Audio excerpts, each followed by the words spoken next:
Hello, and welcome to this week's episode of Humor in the C-Suite. My guest this week is Erin Hatzikostas. She is a former corporate CEO turned authenticity addict. She spent her career, well, the first half, in the corporate world, where she became the CEO of a healthcare financial company. In just 3 years, she led a massive turnaround. Her secret? Radical authenticity. Erin's now an expert on authenticity in the workplace. She's a best-selling author of You Do You-ish, and her new book, The 50% Rule, comes out October 1st. She is a TEDx speaker, podcaster, and the CEO of Be Authentic Inc., where they coach and consult with people and companies to help them use authenticity as their secret weapon to success. They also recently released a first-of-a-kind national study on the impact of authenticity in the workplace. In Erin's free time, you can find her running, skiing, Ubering her children. I hope she gets 5 stars. Drinking wine or dancing wherever she's not supposed to. I loved our chat today, and you guys are going to love her too.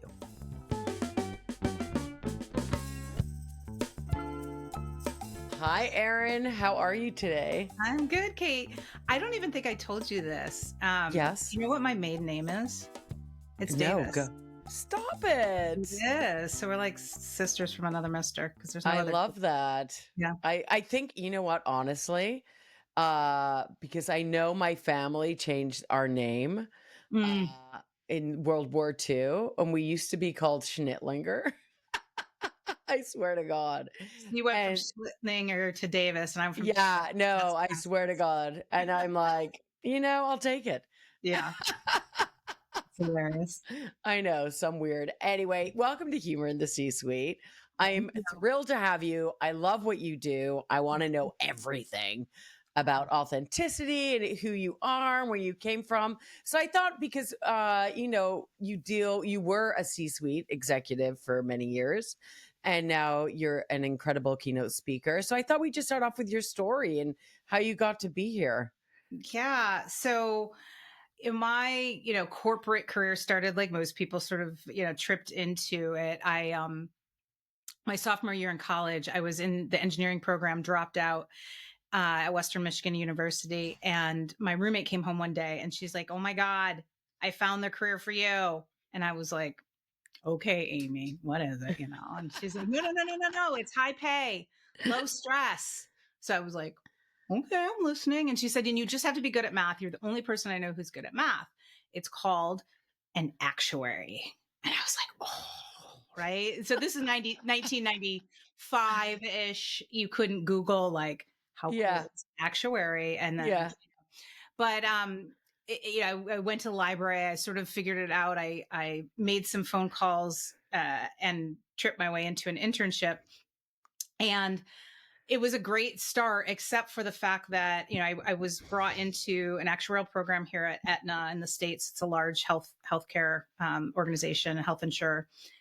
And you have to take these requisite exams. I don't know. A lot of your listeners probably know this, but there's Yeah. a licensing component, right? And it's called an ASA and FSA. And I spent 3 years taking exams and 3 years failing exams. Like, Oh my didn't pass one, which is really humbling from somebody who did well in Yeah. school, was second in her class. But nobody, none of the, literature, because there was no internet, sort of told me that you actually got graded on a curve. So Right. like all the people who were good at math were taking the exams. And so all Right. the people like me who were kind of good at math didn't do so well. But the good news, much like probably a lot of your listeners, it got me into a great company, a big company, about 50,000 employees. So it was like a little city to sort of bounce Wow. around in. And I, bobbed and weaved, took on roles I was really unqualified to do. And eventually joined one of their subsidiary companies. It was a company called Payflex. It's now rebranded to Inspira Health. I say that because some days I whine. I'm like, people probably think I'm making it up because Payflex doesn't exist anymore, It does. I'm not making it up. I was the CEO. It just got rebranded. And which, eventually, the story goes that I did not start as the CEO. I started in sort of a, business development strategy role. And then basically every time somebody would leave from this newly acquired company, they would kind of look around and be like, okay, well, maybe we should give it to Erin. And eventually became COO, which is a little bit of a story. Maybe I'll tell you, Oh, go on. I'm up for it. As long yeah, as you don't find this redundant, because I'm sure you're asked this story all the time. yeah, but I think it's important to know, even if you whether you're in the C-suite listening or you want to be in there, that like Yeah. the trajectory is not as rosy and perfect as it looks. Mm-hmm. Um, my boss, what happened was on a Friday, he called me and he said, "Oh, this is a little heavy for a Friday, but I've decided to leave the company. And I want to know if it's okay to recommend you as my successor." He was the COO at the time. And so Kate, I just like paused really quickly and I replied, "No, thank you." And, so we had a conversation about it. He was smart. He said, "Think about it over the weekend." And the reason I tell this story too is there's such a lesson. It's such a profound lesson that I take everywhere with me. Over the weekend, as I thought about it and talked to people, everybody had different opinions. It was all over the place. And it finally hit me that the reason I said no was that I didn't want to become sort of the person that I had thought I had to become part of the C-suite, right? And I had seen Uh-huh. the travel and the divorces and the heart attacks and the stuffiness and the corporate comms that made them sound like, total stuffy stuffs. And the thing that hit me that I put on repeat, it finally hit me. You shouldn't not do something because you hate the way it was done before. Instead, you can do it your own way, and sort of realize that I didn't, have to take on that C-suite role in the same way. I didn't have to. And in fact, in reflection, I was like, "Oh, the stuff that got me there was actually the stuff that was going to get me further," which goes against the cliche. And so I came back on Monday. I said yes, and sort of was resolved to like not slipping into like just becoming one of the stuffy stuffs. And in a year's time, my boss, the CEO, was moved into a really big assignment, and they put me in as interim CEO. And I remember first being kind of pissed because I was like, "Okay, I'm not." 'Cause like what I heard them say was, "We're gonna, Steve's leaving. We're gonna put you as interim CEO, but we're gonna still, sort of post for the job to see if there's Yeah. anybody better." Right? And they probably didn't use those words, but that's pretty much what I translated. Yeah. And then I was like, "Well, wait a minute. While they're testing the market, I'm going to test if I even really want this job." A, B, and this is a big part of my new book. I've never won the normal traditional way. Like I am not that person, and I'm not going to say I'm lazy, but I just don't subscribe to I'm not the grit. I am not I'm going to outwork you. I'm going to out sacrifice everything to get there. And so I thought, well, while they're doing it and I don't have to go through the traditional interviews where my resume would flop against everybody's, I can just show them my shit. I can show them, I redid a really big negotiation. I came to our next quarterly business review and turned the financials around. And eventually they gave me the job about 3 months later. And so the company itself, though, was not doing very well. It was really struggling. It was about 4 years of flat earnings, no money to reinvest, of course, in our product, in our people. Right. Employee engagement tracked to that, right? And in just 3 years leading the company, we actually tripled earnings, Wow. and employee engagement went up 12 percentage points in just 3 years. And here's sort of the tee up, and then I'll shut up and let you ask me whatever you want. Throughout all of that success, where we really went from being the losers of the company to the darlings of the company, like it was a crazy transformation. I remember sitting in QBRs, quarterly business reviews, towards the end, and they'd be like Payflex did it, like, and I was like, oh my god, what world are we in? Because we were the poop heads, we were the shitheads for so long. And um and then I decided to retire. I was itching for something new. And when I did, I also have to admit, I was sort of like waiting for my luck to run out, or like to be found out.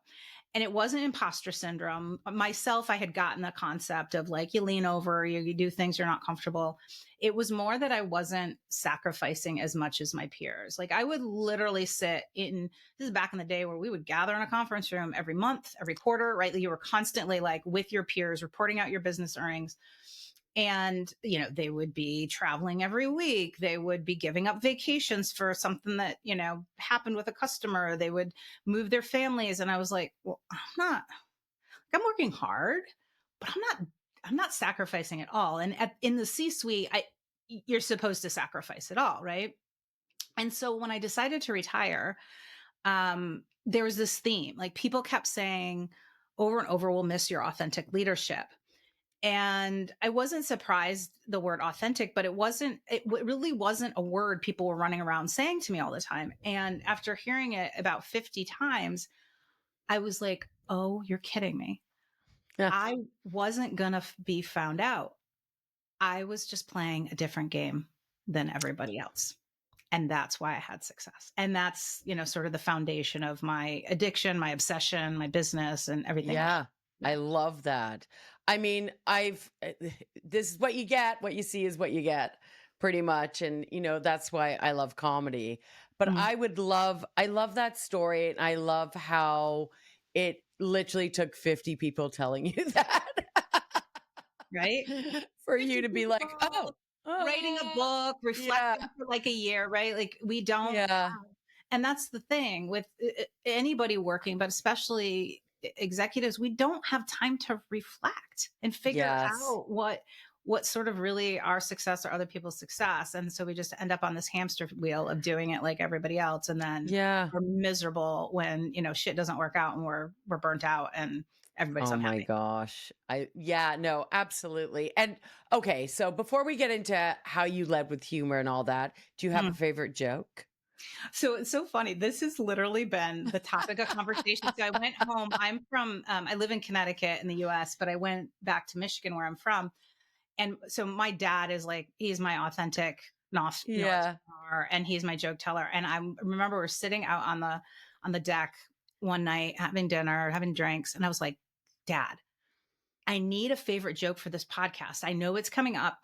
And all the jokes I've learned from you, and all the jokes are inappropriate. Do No, you have something more clean? so funny. So here's where I would like to go. I want to tell you my favorite joke, and I'll like PG the language a You little bit. don't need to. I This don't. is Oh, I can no, go for it. you Okay. can be yourself. Yeah, because I was like, but it's like that's me. I don't tell like jokes. Okay, so it's actually a story about Jimmy.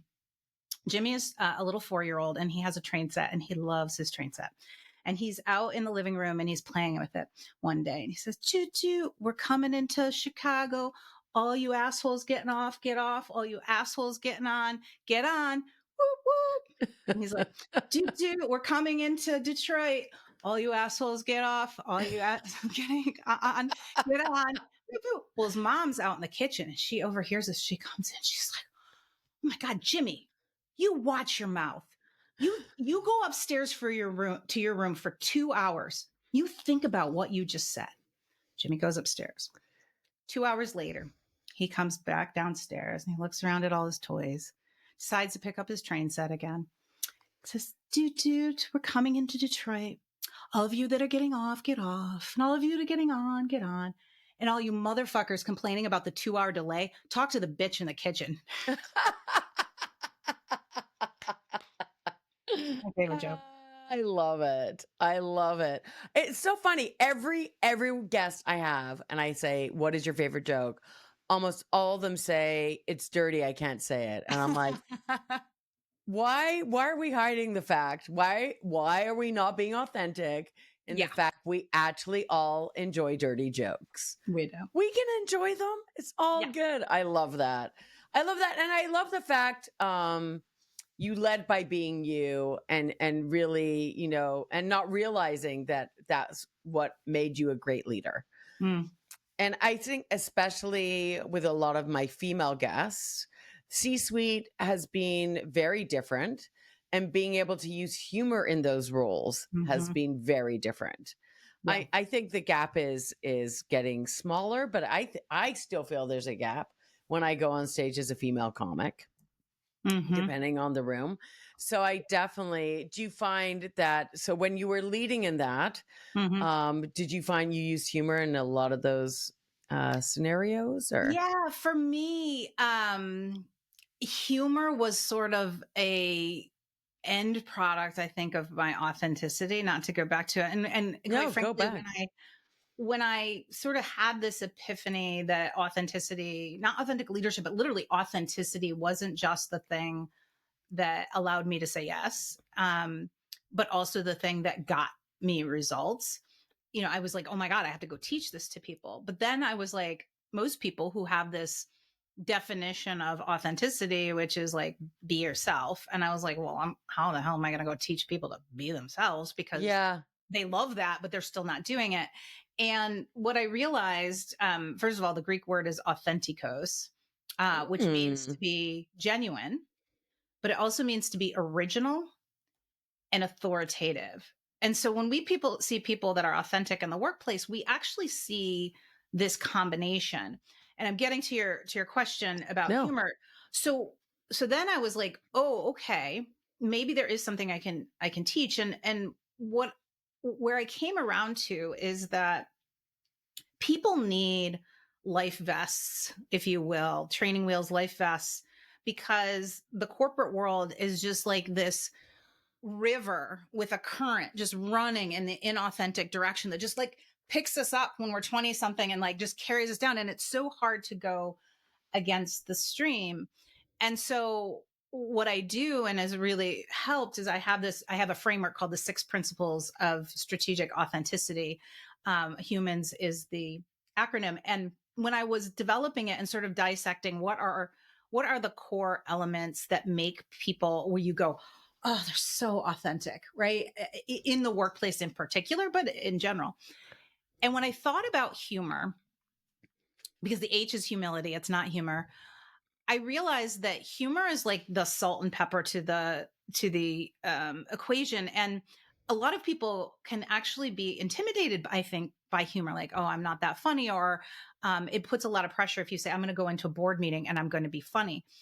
But when you go into a board meeting or a sales meeting or a town hall or whatever it is, or write an email with authenticity in the workplace, because the bar is so freaking low, i.e., people are so damn stuffy, that a little bit of authenticity in the way I teach it, being a little bit, have a humility moment, be kind of unexpected, you inherently are actually funny. And so, I do a podcast as well with my coworker, and I've always considered myself a fairly sort of funny person. But what I've realized is I'm not a traditional funny. Um, I say the things like that people, don't expect in those sort of low bar situations, which makes it easier to be funny. I go to write like a thread or a tweet, like I'm not that funny. I'm not like some of these people write the most hilarious things. Yeah. But I think in the workplace and in life in general, I think it's my authenticity that has then made me sort of funny, but in a very sort of approachable way. I think that's great because I also believe I'm not going out and teaching people how to be a stand up comic. Hmm. I really want them to be themselves and to just show people that, even if it's laughing at someone else's joke, that they have a sense of humor. Hmm. And it's really about not taking themselves so serious. So that was perfect because it is the salt and pepper to authenticity. Yeah. It's the elixir, whatever you want to call it. Hmm. And it really does bring people into the moment. It helps people share and all those things. So I love that. And I love the fact I would love you to be my boss. Tell me what to do. No, it's amazing. And did you find if you were using humor or people were allowed to be themselves, it helped with team collaboration and all Oh, yeah. that sort of stuff? Yeah, absolutely. I mean, I always say that authenticity is the speed pass to connection and trust. And I think the humor being a byproduct of that, it absolutely is. I mean, I can't tell you the number of, I was just actually on on a call early July. I was introduced to a company, and then introduced to their CEO, and nice guy, but very true. And I mostly run in the B2B insurance, healthcare. So, Yeah. it is still very formal. Yeah. This is the insurance executive. Um, and our first, 5 minutes of conversation or so, 10 minutes maybe, he could barely even look at me. He was rattling off like a bunch of sort of big words. And after I use some of my authenticity hacks, and because I know that it starts to create this connection, this trust, this disabling of I have to be Yes. perfect. Like, and I've just done this for so many years. This is why I teach it. I could just see, like, literally physically, one, the connection. Like, he started looking at me a little bit more. I saw him smiling more. I saw his, and you can literally see people's brains get a little bit rewired where they're no longer talking with the big fancy words and just talking strategically from their heart, which it makes it a hell of a lot easier, first of all, to figure out what they need and what they want. Yes.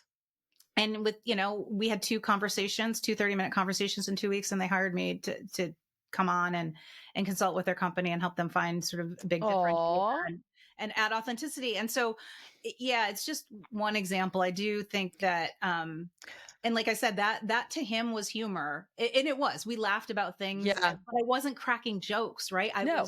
I was talking more plain language. I was exposing some things of me that he didn't expect, and Yeah. with that smile, with that laugh, immediately our conversation changed. I have to ask you, if you are asking people to be their authentic selves in that corporate environment, Mhm. do you find your authentic self is different depending on where you're at within the company?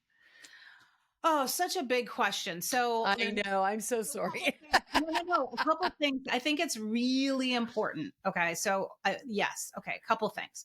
One, I want to tell you the definition. And then two, I want to tell you about some surprising data. So, the definition that I like to rewire in people instead of be yourself or even the authenticos is that authenticity is really about exposing who you are when people least expect it in the service of others. Oh, And that last part is so important. Authenticity is actually not about you. If you are an executive here, this is not about you. It's about having the guts to, get away from the playbook and the fancy corporate comms and the talking points and bring out the authenticity so that you can connect with, build trust with the other people, open them up, get them thinking more innovatively and out of their heads.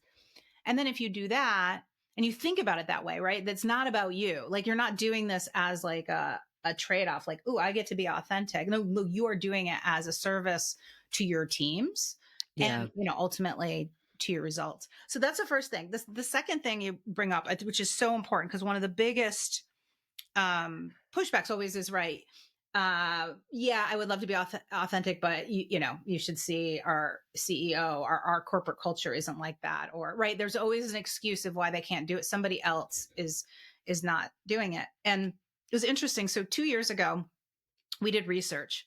So in the first couple years doing this and speaking and writing a book and doing a TED talk and all those things, I was basically kind of making shit up. And so I decided to stop making shit up and do some research. Like, what is the quantifiable impact of authenticity? We all know we want it and we crave it, but what is the impact? Yeah. And so, I mean, a lot of the results we found were directionally what we expected, but blew our minds. So things like companies with more authentic cultures had 400% higher trust. Um, Followership was like 600% higher for authentic managers than not. What I like to say is, if you're an authentic leader, people are maybe following you and trusting you and listening to you on like a Thursday.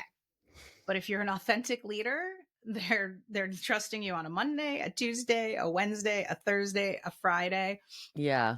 Saturday, and the best part is on Sunday, they're not even thinking about you. So some of those results were just like, wow, we expected it, but they blew our mind. But there were a couple of them that were surprising. So one of the things we asked was just simply, how important is authenticity to you? And we asked it in a couple different ways. And we looked at results based on individual contributors, managers, and executives. So we had people sort of self-identify which bucket. And we found that the group who wanted authenticity the most were the executives. Wow. And it went down from there. And everybody thinks it's the opposite. And then you might go, but that doesn't seem to make sense. Well, what happens is that most CEOs and C-suite and executives are authentic and they think they're authentic. You go into a one-on-one with them, you're probably like, oh yeah, oh gosh, they're really pretty cool. They asked me about my family. They didn't bullshit around, blah, blah. But then what happens when they go out to the rest of the company? They're whitewashed, right? They've got handlers, they've got corporate communication Yeah. folks, they've got lawyers, they've got people they're going to draft their talking points that are going to make sure they're ready for the town hall and write their communications. And so, what most people who don't have those one-on-ones or those small group meetings see is inauthenticity. And so then what does that tell them? Well, I don't have the permission as well. So it's a huge, and I actually spoke to a bunch of CEOs in Whistler, Canada in the spring. And it's funny, one of the CEOs was like, well, isn't this just like a no-brainer? Like we have to be authentic, like basically why you talk worth authentic. And I was like, no, you're not. And it was like, you might be in those small settings, but look at your town halls, look at your emails, look at your company's RFPs, look at your website, look at like your assets, like everything that sort of represents you, whether it's the company or you as the CEO. It's Yeah. a bunch of bullshit. And so becoming more authentic first is being self-aware, but also knowing the opportunities to stand out with internally, but also externally when you're doing sales meetings, finalist meetings, Yeah. website is so huge. So that was really surprising. Other surprising part of our data was people are always like, well, yeah, this Gen Z, they aren't going to put up with this crap. They like Yeah. total authenticity, right? Similarly, our data showed the exact opposite. Oh, The group that interesting. wanted authenticity the most were the boomers and then Yeah. the Gen X. And it went down from there. It was anti-correlated with intuition.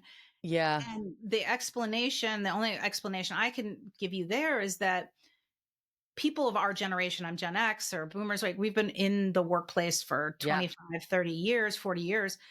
And we're sort of like wave the white flag years ago because we're just like, oh crap, like this is just So, the way it is. We've like given up.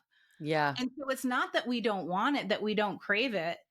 It's that we've sort of succumbed to it. And those younger haven't yet. And so I think people recognizing here's the quick story I tell. It's like if you have a kid's birthday party, maybe like a 3-year-old party, and they take them for 2 hours, they bounce on a bouncy house for an hour and a half, and they take them that little room, right? And serve them pizza. And then they bring around the cake, right? And all the kids are like, oh, I want a piece. Oh, can I have 2 pieces? Can I have more ice cream? Right?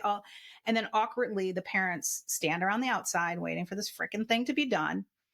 And when they have served the kids, they usually have extra cake. And so they come around and they say, Kate, would you like a piece of cake? Now, what do most parents say? No, thank you. And what are most parents thinking? I want a piece of cake. That that is authenticity in the workplace. Yeah, absolutely. And I also find, like, speaking generationally, because I was an empty nester for 3 years and Mm, then my daughter came home.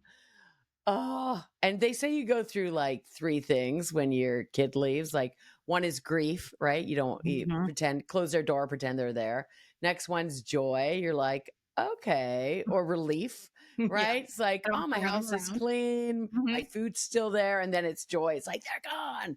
Then they come back with fake plants all over my house.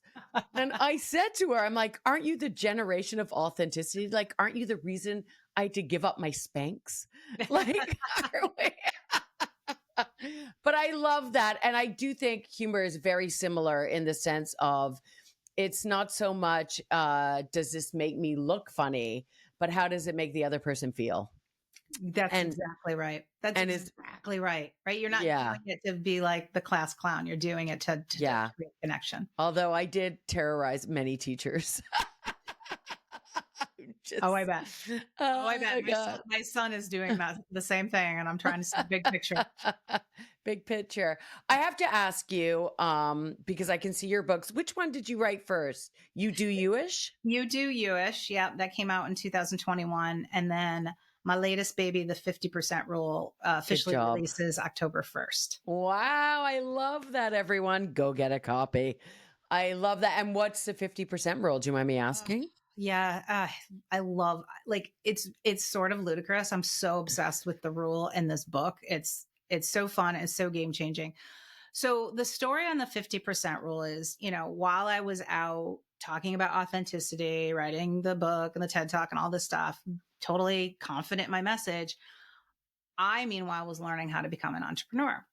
I've been in corporate for Yes. 22 years. Yeah. And, there's a million playbooks and gurus and masterminds. And I was sitting in a mastermind in Nashville, Tennessee, with a group called Brand Builders Group. And it was a 2-day session. They did 2-day deep dives on all kinds of topics. It might have been like building your speaking career or something. I can't Right. remember. Yeah. And they gave you like this 87-page gorgeous PowerPoint with like all the tricks and the trade and what you needed to do and put in your speaker. I mean, laid it out. And I should have been thrilled. And instead, I was paralyzed. And I remember sitting there going, oh my God, like my time has run out. I've been sprinting for success. And now I'm just like exhausted and I'm lazy. And then I was sitting there and I thought, well, what if you 50% rule it? And that to me meant, what if you just take 50, give yourself permission to just take half, roughly half of what they teach you and throw out the crap that feels daunting, inauthentic, like it might not work anymore, blah, I blah, went through the blah. same thing just recently, just rebranding and going, I thought I knew everything about this industry. And now I feel like I know nothing about Right. this Right. industry. It can mind fuck you Yeah. really bad, right? You're Yeah. like, oh, I don't know. And the truth is, we have like an unintentional consequence where we really F people up when we do that. And so, that really, in that moment, all of a sudden, it wasn't just like I got unstuck. I got excited. I was like, oh, and then I brought in different ideas and I write about this in the book. It wasn't just me. It's the Yeah. self-determination theory and et cetera. So then I went back and I was using it for myself. I, of course, would forget to use it. And then I'm like, I'd be stuck a month. And then I'd be like, you dumbass, 50% rule it. And then like every like client or friends, it felt like every issue they come to me with, I was like, why don't you just 50% rule it? And they're like, huh? What's that? Yeah. And I would tell them and then I would watch them get unlocked.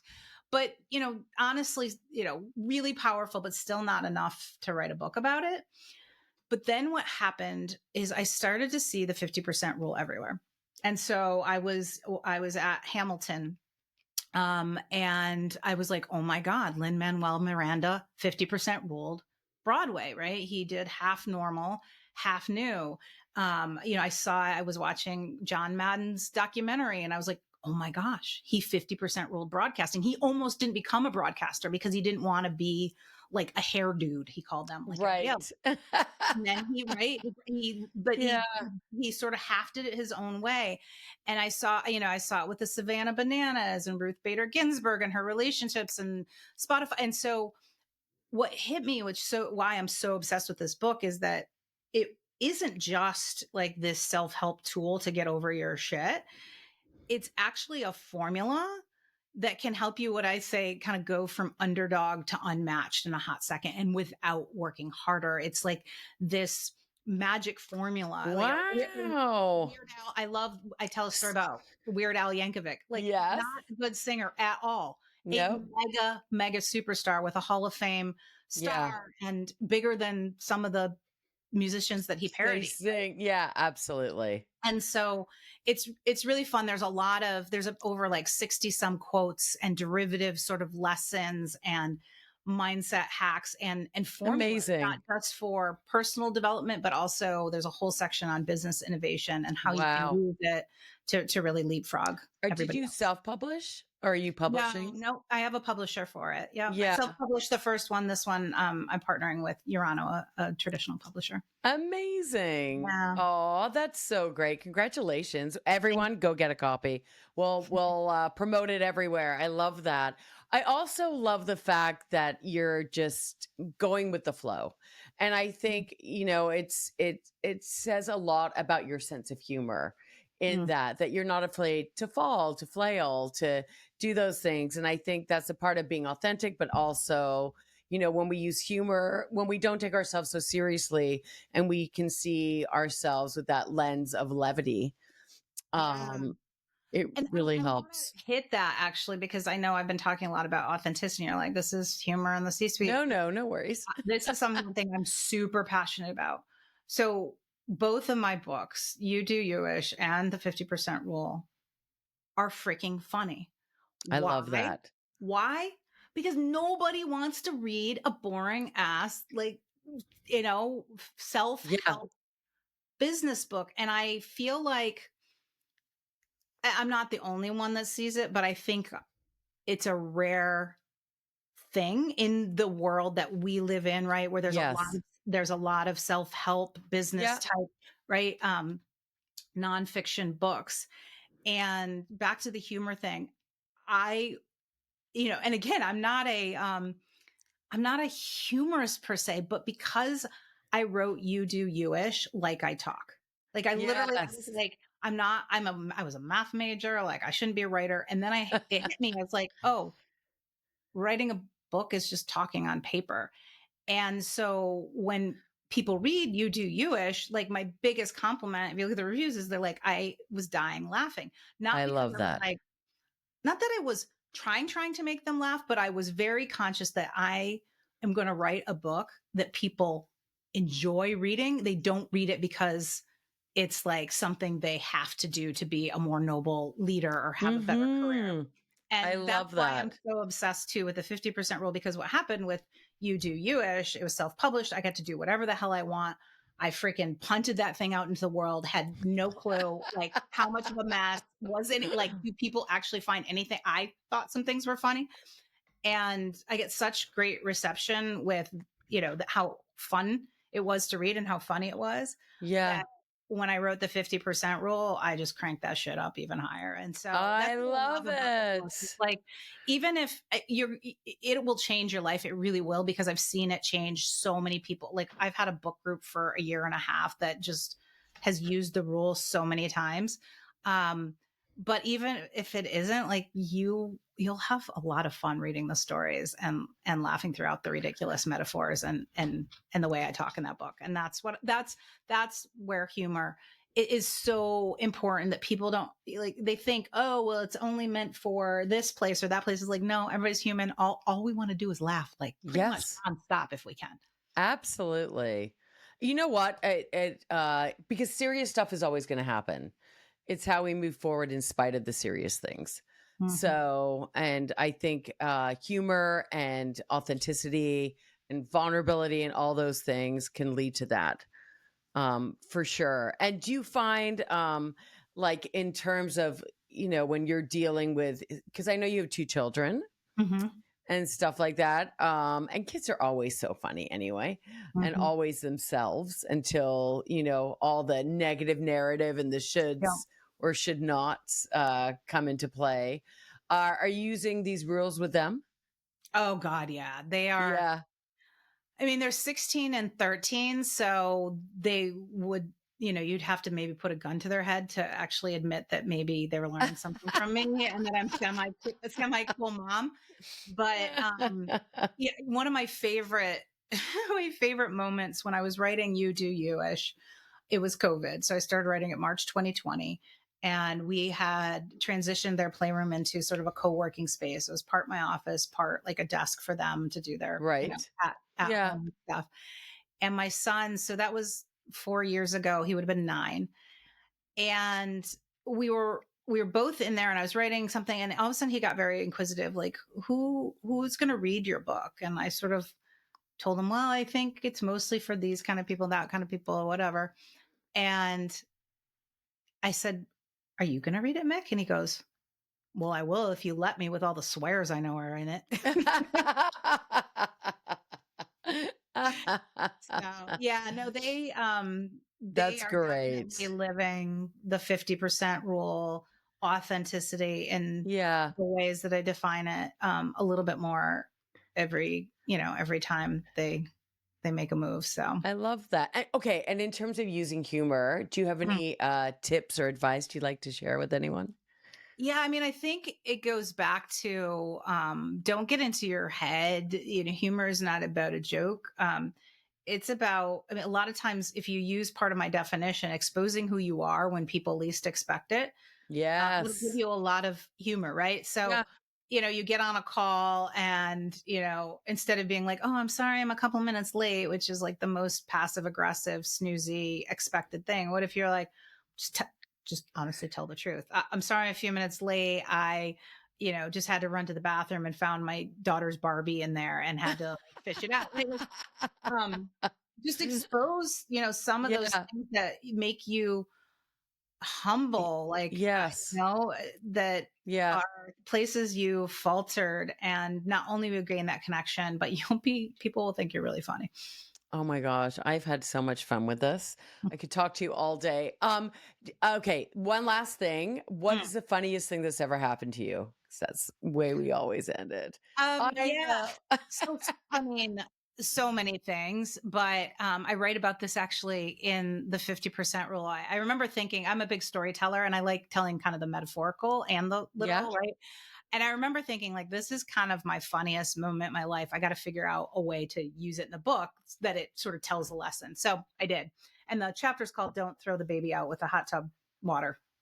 Um, but it was probably back when, so my husband and I both worked at Aetna. We were, in our 20s in the same sort of department.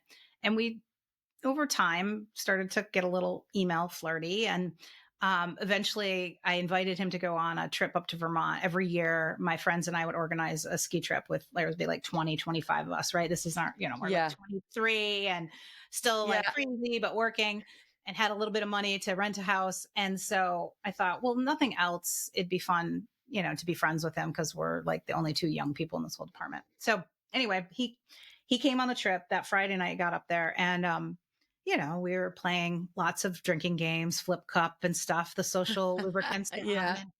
And at one point, I remember thinking, well, I knew there was a hot tub down in the basement and nobody was using it. Like, we're all just like infatuated with this stupid drinking game.